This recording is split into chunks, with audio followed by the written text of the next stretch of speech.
Team 2 is missing a guy, but hopefully Diabolicus can hold the fort. Up until then, Dia, short and deadly tier, as well as Volk on the team. And hopefully their fifth, whoever's their fifth, hopefully they'll get a chance at some point in the future. Chicago, back with the villain arc, full fell Draenei, big fan of it. Wait, is that a Johnny first, or is it Johnny just like watching from that angle? I mean, if you want to chill with that, it's fine. We got ourselves a ring kind of moseying over. We got ourselves Dr. Sins, as well as Teamwork over in the back. I love the bot. With Chicago going to be first up versus Dia. Got himself a little bit of a dark pack. Did you just zap 2 targets? Or is that like... Probably not on purpose. I imagine when you went for a Lava Lash, your Flame Shark randomly cleaved onto Volk, didn't it? So it does give you a little bit of resources in some way. Chicago does take quite a bit of damage though. Having to go for a Guardian, maybe even a wall in this one. Not in a great spot. The dots from Dia together with a Dark Glare to extend them. Not in a fantastic spot.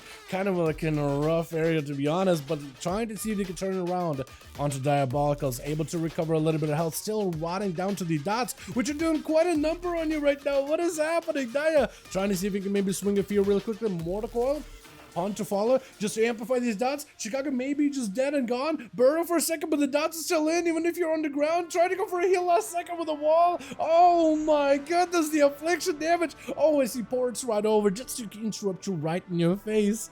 No way, that's so strong. Wait, affliction is back apparently, boys. Got himself a bit of reflect, knocked back on Chicago. As the dots are still coursing through your veins. Just not in a great spot. Needs to find a way to go and turn this around in a way. Maybe lock it down real quickly.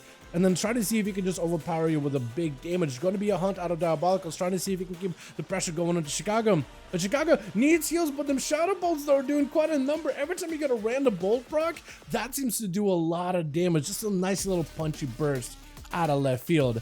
Does not want to go down without a proper fight. Quick lasso around the corner just to root the guy after him. Just to charge back in with a big old bloodlust Sunder right after. Wall available for Diabolical, trying to see if we can just turn up the heat and end this duel right now while the wall is effective. Dark Glare is going to be in. Mortal Coil into Chicago. Drain while the wall is active. If Diabolicals have any more damage after the drain, maybe if you can juke out a kick. With Oblivion, going to be huge. No interrupts on that one. It's going to be mad damage. Chicago barely still alive though. Again, no mana left at all. Dark Glare is going to add a couple of zaps to your face. Could go for a Guardian. Probably not going to happen. Drop it down a healing totem. That's going to be a redots reapplied. Ah, just had to stop Chicago from standing still and healing for just a moment, and that was going to secure that kill. That is rough, man. That is a lot of damage to playing half Keck. Dude, Reverence, you taught him. You're the one who said you taught him to build, and he's giving it a try. He's adjusting a little bit with the Dark Glare this time instead of whatever you guys were using before. But it's working pretty well. Dia's gonna have to find a way to deal with all these pets. It's gonna apply Agonies on all of them, so it's gonna make the drain build a little bit stronger. Mortal Coil onto Ring, but he's gonna go for a Trinket. Gate is available for Diabolical. He's gonna go for a big drain off of the Hunter, but does get interrupted. Not in a great spot. Oh, the kill shot! Oh my goodness, that kill shot! I honestly thought that he was gonna be okay. The drain was gonna be mad, but no. Apparently not. Volk is going to be up next. Full dots on our Ring. It's going to try to see if he can take him down. Ring is putting quite a fight towards the Priest though. Not going down easily. And this is going to get him to fairly low health numbers right now. With dampening slowly creeping up towards the top. Ajani up next. Volk has to trinket this one. Actually, maybe he didn't. He did have himself a Shadow Fiend right by his side. So maybe as you go into Convoke, maybe Convoke would have targeted the Shadow Fiend more than the Priest. Sometimes Convoke has a random target thing about it. It'll just start biting and ripping dots into anybody and anything near you. It's not great at focusing down on a singular target. So Volk could have maybe just denied the Trinket, but now he doesn't have one. Next Bash and next Convoke. I guess you will have to disperse that one, but afterwards, there's much you can really do. Ajani though is kind of low on health, so maybe this could be an opportunity for Volk to make a play. Got himself a big drain onto Ajani as he does go in for the wall, trying to see if he can keep fighting tooth and nail, literally biting right through the Priest, and actually doing quite a number of damage on the guy, leaving him super low. With Dr. Sins trying to see if he can maybe end him. Immediate disperse out of the Shadow Priest. He has to use it as Sins trying to see if he can get himself some. Are you a Nightborn? I almost never see other Nightborn rogues ever. That looks great. Look at that, dude. Purple eyes to match the subset. That looks so good. I know. I've noticed there's a lot more Nightborn players out there now. More players playing as Nightborn. Ever since they did that whole thing with the allied races, where you just need to hit a certain level and then you can just go and do the quests for them. You don't have to do the storylines or the rep requirements. And I've been seeing a lot of Nightborns everywhere. They look cool. They don't have the best racial, but they look neat. I just wish they had as good of a racial as that of a Night Elf. I feel like more people will play them. Shadow Strike, locking down the kidney. Volk does not have an answer for this one. Does have himself Fear, and he does have Empirical Base coming up very, very soon. So maybe he can use that aggressively. Cloak of Shadows up for Dr. Sins. Volk needs to use everything he can just to survive. As Dr. Sins, he's not really going anywhere. He's just trying to stay on you as best as possible, juking away from the Shadow Crash. Is going to go for Disperse, seeing the secret technique out of the rogue, especially with Cold Blood. May not be the worst move, honestly. Quick Fear onto Sins right after, though. And Volk needs to go for a big mind games. No Cloak for the rogue for about a minute. No Vanish either for a while. Does not play a Night Elf, so there's no Shadow Meld to deal with. But is going to try to see if he can get in the cheat death right after. Sins might be in a weird spot. Getting a shot for a second. Maybe can go for a gouge. Reset blind. Oh, but does go down to the dots. With Seawork, the last one left over for the team one. Is it going to be another 1v4 by Seawork? Walking in there immediately with an Arcane Sphere, just trying to show off his big marble to Volk as he's going to try to reposition out of there. It's going to take the entire team two, I think. Combined effort. And they're getting a second chance at it, actually. The same people. To try to see if they could bring down the threat that is Seawork himself. Gonna be an interrupt onto Volk with a big old Fear right after. Seawork trying to see if he could collapse all the Ring of Frost and all these things, all the Ring of Fire, all the barrages of the elements onto Volk. It is going to be a quick touch of the Magi, big damage. Volk maybe in a bit of a weird situation, depending on how much damage that touch of the Magi does. Looks like it didn't do nearly as much as I thought it would. Is Seawork gonna... Seawork does spell still. Oh, PI, man. Using PI as a Shadow Priest is not even your own buff. You know how Shadow Priests have to use PI in order to buff another class in raids? You're literally doing that in PvP as well. That's unfortunate. Seawork trying to see if he can just blast right through you. Barrages back to back, taking you out fairly quickly. That is so rough, man, as a Shadow Priest versus an Arcane Mage. I feel like any other mage, I think, would have probably been a little bit closer match. Arcane, though, I feel like with that mobility, if they can get quick interrupt, the burst is just immediate. And Tyr is already feeling the hurt from all of it right now. Smoke Bomb is not going to be enough. Trying to see if he can vanish out of there. Does end up walking through a Ring of Fire. So right now, even he can't even catch a reset inside his stealth without his Spore Clove going off too. So there goes his last-ditch effort of defense as well. So Seawork is burning right through all of it. The only thing he hasn't gotten out of Tyr so far is a Cloak of Shadows. At least not yet. Sap onto Seawork, maybe can get himself a big setup. Seawork is positioned looking at a wall, so his blink isn't really going to move him super far. Trying to see if he can hit him with a breath, immediately trinket out of Tyr.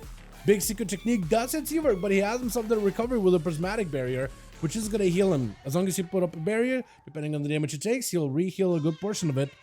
The only reason why it gets reduced is because of dampening. Otherwise, it'd be 100% re-heal. Big barrages to follow. Try to see if he can keep the pressure on the Tyr. Tyr does have a Cloak of Shadows, trying to stay himself as best as he can, but no longer has this cloak for aggressive usages. So now Seawork can somehow... What is this? Immediate phrases. He goes for a Shadow Strike. That was just snap-second decision making. Immediately, he saw his health moved, immediately hit the rogue with a freeze. Unless you were just like prepared for it. Maybe you thought like, oh yeah, it's definitely gonna happen right here. Cheap shot on Seawork right after. Tyr trying to get himself some damage in. Gonna be Seawork blinking all over the place. Got himself a bit of the prismatic again with the Ring of Fire. Tyr is gonna take quite a bit of damage on top of with the touch of the magic and an Arcane Sphere. I mean, it's just gonna... Oh my god, the touch of the magic is gonna do so much. Cheat death with another Tempest. Oh, I think it's over. I don't even know. Touch of the magic didn't kill you, but that did. The knockback, the fiery knockback, and another Tempest did. Oh, that is unfortunate, man. As Chief gonna be up next. Ring of Frost immediately hits him with a breath, kind of overlapping the two a little bit. But see, we're trying to go for a bit of Ring of Fire, looking for a bit of a reset over in the far side of the pillar. Trying to see if he can maybe hold on to the Ice Bug for a reheal later. Got himself a lot of cooldown reduction recovery though, even... I do love the Arcane Sphere plays. I feel like we haven't seen Arcane Sphere in a while, except in the last few weeks that Seawork's been coming around to the duels and playing it. I'm a big fan of it. They made it quite strong, quite potent, quite good. Gonna be a quick juke on the interrupt. Seawork gives himself an opportunity to get some damage out, but Chief is looking to get damage on himself. He's trying to see if he can put some pressure onto Seawork to maybe make him like a little bit more, I guess, stutter step when it comes to his burst, to maybe force him on the defensive for a second, but it looks like just the barrage of Arcane. Nothing he can do. Burrow down last second. He just needs one more global. Chief got nothing. He's trying to go for a Sunder. Seawork just... Not Shadow Melded it, but I guess someone broke it. Because the Sunder, I believe, did connect. I need to go back and look and slow that one down. Blaystone out of short and deadly as he's the last one on the team to try to see if he can fight Seaver. Does end up kind of denying the knockback from Arcane Mage with a quick charge. Unless you got yourself a... This is one of the situations where you're like, you know what? Oh man, I probably should have ran just for this situation, just in case I'm facing Seaver. Shatter. Because if you could deny the mage heals, that's his one big reset. And that's the first time he's got to use it too. Touching the Magi into short, got him so big parry. Seaver just blasting him from a distance, is gonna go for that all the time to reposition Blaystone just to stay on him as he goes into battle stance. Do you think you can fight right through the damage? You're trying to see if you can fight fire with fire stun. Does go for the blink. Do you have any more mobility? You haven't to go pop back into defensive stance. Arcane Sphere is gonna knock you back, but no, you're actually just leaping over it. I guess the Z axis does end up helping you a lot and getting quite a bit of damage to Seaver though. Hold on, short and deadly could be kind of good. Hold on, as long as you don't take too much damage. Wait a second. Oh my god, Seaver can execute. Breath last minute, got no health at all. I think there's still a bleed on the guy. Does he go down? Shield, barely keeping alive. Ring of fire, as long as you don't let short and deadly get any kind of healing. Touching the Magi as well. Barrage to follow. Ring of fire if you approach closely. Oh, are you dead? Hold on. He did it. He actually did it. The bleed did the job. I am surprised. I greeted. Damn. Team 2, I did say that Team 2 is going to have to band together to try to find a way to bring Seavark. And I feel like every single person on a team had to chip away at a little bit of Seavark until Short and Deadly even had an opportunity. Well played, honestly, well played. I didn't realize I had a bleed on me. I was thinking like, oh my god, the bleed. I thought the bleed wouldn't kill you, but I guess we were pretty high to dampening, so the shields aren't doing anything, right? Makes sense. Let's get another one going.